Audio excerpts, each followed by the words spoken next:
من الشيطان الرجيم بسم الله الرحمن الرحيم اقرأ باسم ربك الذي خلق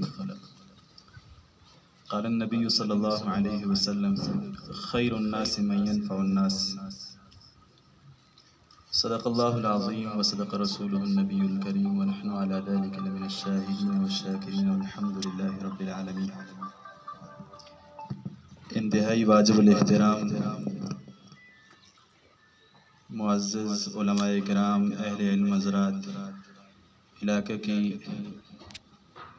بزرگ شخصیات، اصل بیان تو حضرات علماء کرام ہی کریں گے۔ ساتھیوں کی خواہش تھی کہ اس نیک مقصد کے افتتاح کے موقع پر حاضری ہو جائے ہماری میں۔ ہم جس عنوان کے تحت یہاں جمع ہیں وہ علم اور تعلیم کا، یہ وہ مبارک عنوان ہے کہ اگر اس کی نسبت کتے کی طرف ہو جاتی ہے تو اللہ جل جلالہ اس کا ذکر بھی قرآن میں کرتی ہے۔ قلب معلم، قرآن مجید میں متعدد آیات میں اس قلب معلم کے بارے میں احکام، مسائل ذکر کیے گئے۔ شکاری کتا نجس ہے، برتن میں منہ مار دے اس کو دھونا پڑتا ہے، کپڑوں کے ساتھ لگ جائے ناپاک ہے۔ ابتدائی اسلام میں لوگ کتوں سے بہت زیادہ محبت کرتے تھے، بہت ہی زیادہ، انسانوں سے زیادہ کتوں سے محبت ہوتی تھی، جسے آج اسلام مخالف قوتوں میں ان کی طرز و حیات میں یہی صورتحال ہے۔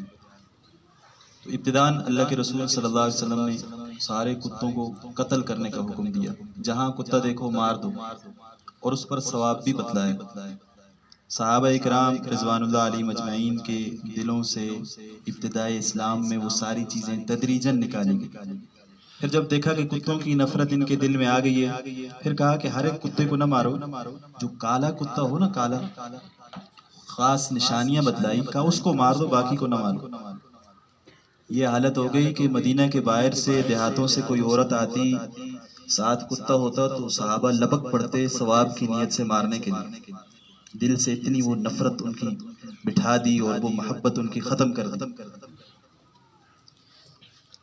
اس کتے کے حوالے سے قرآن مجید میں، احادیث میں اور فقہائے کرام کی کتابوں میں مخصوص ابواب، دسیوں مسائل ہیں اس کے بارے میں، کہ جب اس کی تعلیم مکمل ہو جائے، اس پر تعلیم کا اثر ہو اور یہ اپنی تعلیم پر عامل ہو، عمل کرنے والا ہو، تو اس کا کیا ہوا شکار تم مزے سے کھاؤ، پھر تمہارے لیے کوئی مسئلہ نہیں۔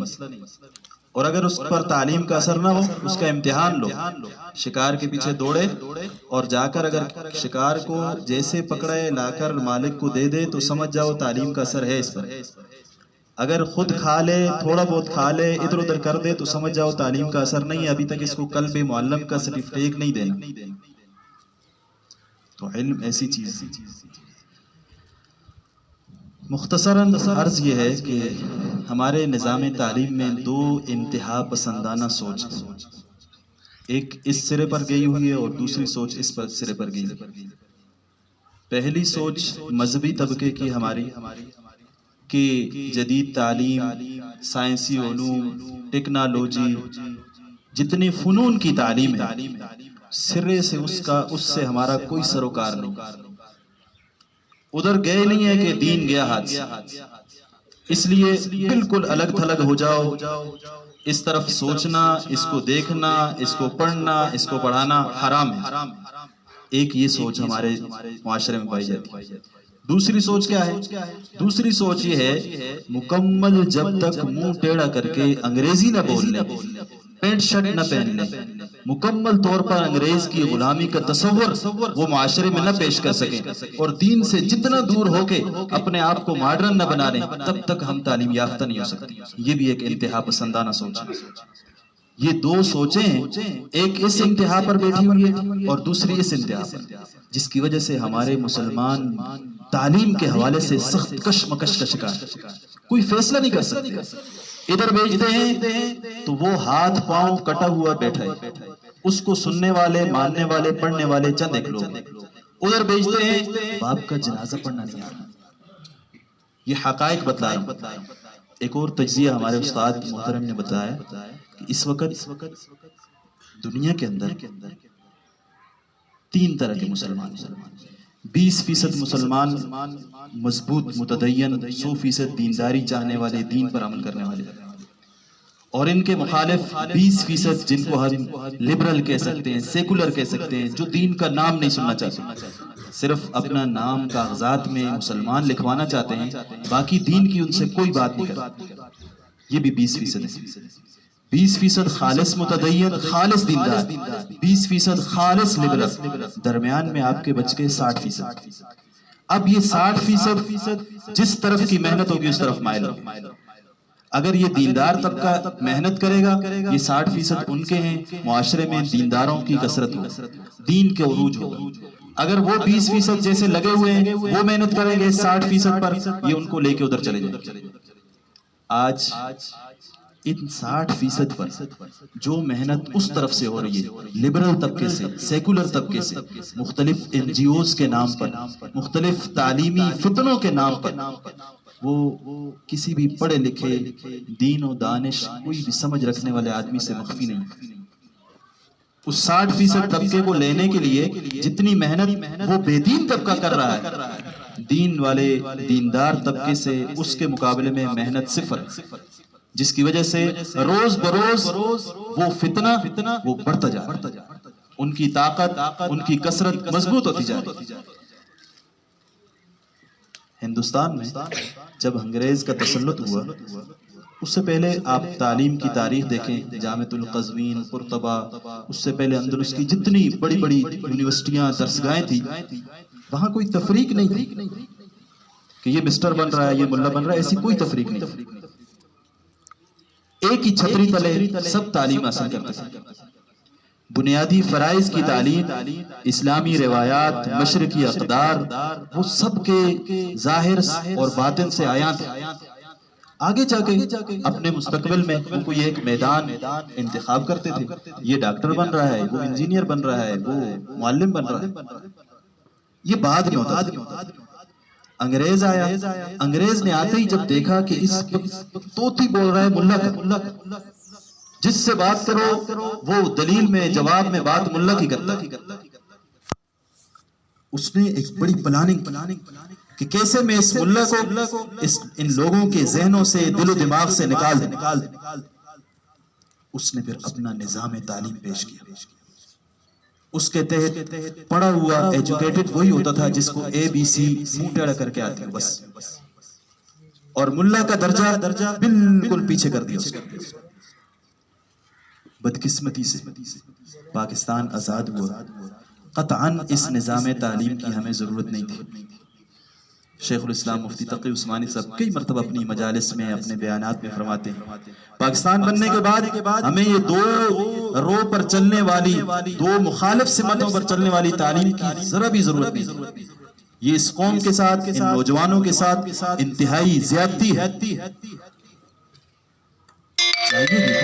ایسا نظام تعلیم ہو کہ دیکھنے میں وہ اپنے آپ کو مشرقی روایات، مشرقی اقدار، مذہبی روایات کا ایک نمائندہ اور جدید تعلیم سے لیس وہ نظر، لیکن اس پر کہیں بھی کام نہیں. وہی انگریزوں کی ذہنی غلامی، وہ ہمارے اقتدار کے جتنا طبقہ تھا ان سب میں وہ ہی چلی آ رہی. کسی نے اس چیز کو نہیں سوچا، اور بارہا اس کی کوششیں ہوئی کہ کسی طریقے سے اس تفریق کو ختم کیا جائے کہ ہمارا نوجوان اول تو کوئی کام کا نکلا ہی نہیں. دنیا بھر میں اس جدید تعلیم میں پاکستان کا کتنا نمبر ہے اچھی طرح سب کو معلوم ہے. کوئی نکلا ہی نہیں کام کا. اور اگر کہیں کوئی ٹیلنٹ ہے، کوئی ذہن اچھا، کوئی دماغ ایسا ملتا ہے نا، وہ آرام سے دشمن اچک کے لے جاتا ہے، آرام سے نکال کے لے جاتے ہیں، اس کو بڑی بڑی آفریں کر کے، پیشکشیں کر کے لے کے چلے جاتے ہیں، اور ہم دیکھتے رہتے ہیں. یہ ایک المیہ ہے، یہ ایک درد ہے، یہ ایک فکر، یہ ایک سوچ ہے.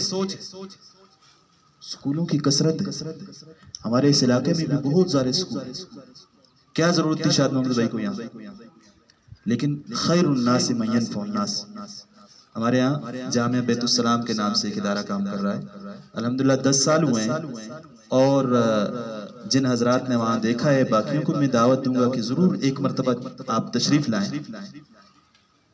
اس 2 رو کو ختم کرنے کی کوشش کی گئی اور الحمدللہ 100% کامیابی حاصل ہوئی۔ ہم اندر رہ رہے ہیں، ہم یہ 100% کہہ سکتے ہیں، باہر سے لوگ نہیں کہتے ہیں، بہت سارے ذہن نہیں مانتے اس چیز کو، لیکن اللہ کے فضل سے 14 سال 15 سال 16 سال کے بچے ابھی گزشتہ ہفتے پاکستان کی ٹاپ کی یونیورسٹیوں سے آگے نکل کے واپس آئے، کیپٹل یونیورسٹی، UT پشاور کی بڑے بڑے سائنسی مقابلے ہوئے، پہلی پوزیشنوں پر انہی کا قبضہ رہا، سفید لباس سفید امامے کے اندر۔ جو لوگ میڈیا سے وابستہ ہیں وہ ضرور اس چیز کو دیکھ سکتے ہیں، تو اللہ ان کو جزائے خیر دے، ان کا آنا جانا وہاں رہتا تھا، کئی بچے یہ لے کر گئے وہاں داخلے کے لیے، کسی کا ہو جاتا کسی کا نہ ہو جاتا، تو یہ مجھ سے پوچھتے رہتے کہ کس دن ہم بچے لے کے آئیں اور وہ بیت السلام والے قبول کر لیں۔ میں نے کہا جی بچوں میں یہ کوالٹی ہو، یہ شرائط ہوں، اس طرح کی تعلیم ہو، جب ہم ایک نظر ڈالتے تو کہیں بھی اس صورتحال ایسی نہیں ہے کہ ابتداءً ایسی محنت اور ایسی تربیت ہو کہ دین اور دنیا دونوں بچے کی اس ذہن میں بسائی جائے۔ اور حقیقت یہ ہے کہ تعلیم اور تربیت کا زمانہ 15 سال سے پہلے کا ہوتا ہے۔ ہم چاہتے ہیں کہ 15 سال تک بچے کو بالکل فری چھوڑ دیں، جدھر جا رہا ہے جیسے جا رہا ہے، آ جا رہا ہے اسکول میں، کوئی نہیں پوچھنا اس سے، اور 15 سال کے بعد ہم پھر اس کی فکر کرتے ہیں کہ جو کسی اچھی جگہ پڑھ جائے، اس وقت وہ اچھی جگہ پڑھنے کا، کوئی اچھی سوچ، کوئی اچھی تربیت لینے کا اس کے اندر وہ صلاحیت ہی نہیں رہتی، وہ 15 سال تک کا زمانہ ہے۔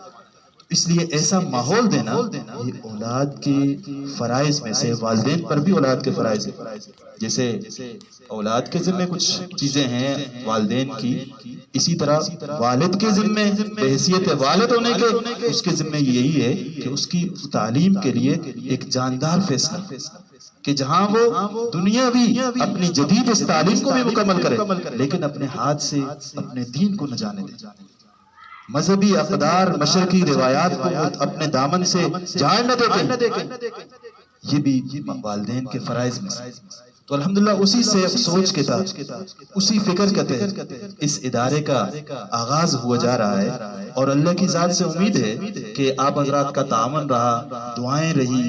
دیکھیں مسلمان کوئی ایک آدمی کہیں بھی کسی جگہ پر کوئی انقلابی کام نہیں کر سکتا جب تک آس پاس سے لوگ معاون نہ ہوں، دعاؤں میں مشورے میں ان کے ساتھ ہونا، ان کا تعاون کرنا، یہ بحیثیت والد ہونے اس نوجوان نسل کے فرائض میں سے ہمارے اوپر ہے کہ ہم ان کے ساتھ تعاون کریں۔ تو انشاءاللہ ان کا تعاون کریں گے نا جی، ضرور اپنی کوششوں میں، اپنی صلاحیتوں میں، اور آخری درجہ اپنی دعاؤں میں کہ اللہ ان کے نیک مقاصد کو ان کو اپنے مقاصد میں کامیاب فرمائے، اور خالصتاً اس ایک سوچ کے تحت اس ادارے کا یہ آغاز ہوا جا رہا ہے۔ کیونکہ تعلیم اس وقت تو ایک بہت بڑا ایک کاروبار شروع ہو گیا، کسی کو کوئی کام نہیں ملتا تو وہ اٹھ کے سکول کھول لیتے، ایسے ہو رہا ہے، لیکن اللہ کے فضل سے جہاں تک ہمارا اٹھنا بیٹھنا، ان کا آنا جانا ہے، ایسی کسی قسم کی کوئی سوچ نہیں، خالصتاً اس نظریے اور اس فکر کے تحت اس تعلیمی مرکز کا آغاز ہو جا رہا ہے، اور ہم آگے دیکھیں گے انشاءاللہ کہ صرف ایک ہی یہی رخ نہیں ہوگا، اس کو تعلیم و تربیت کا ایک بہترین مرکز بنائیں گے۔ یہاں پر بڑی عمر کے جتنے لوگ ہیں، کوئی موقع ایسا آئے گا کہ ہم ان کو بھی بلائیں گے، نوجوان اسکول کالجوں کے اسٹوڈنٹس ہیں، ہم کوشش کریں گے کچھ ایسے کورسز ڈیزائن کریں کہ ان کو بھی مہینے کے لیے، 15 دن کے لیے، 10 دن کے لیے ہم یہاں بلائیں گے، اور اللہ کی ذات سے امید ہے کہ مختلف دینی کاموں کا تعلیم کے حساب سے، تربیت کے اعتبار سے ایک مرکز کی حیثیت ہوگی، اور اس میں ہم محتاج ہیں ان سفید ریشوں کی دعاؤں کی۔ تو انشاءاللہ آپ حضرات دعاؤں میں یاد رکھیں گے۔ جزاکم اللہ احسن الجزاء۔ اصل بیان حضرت شاہ صاحب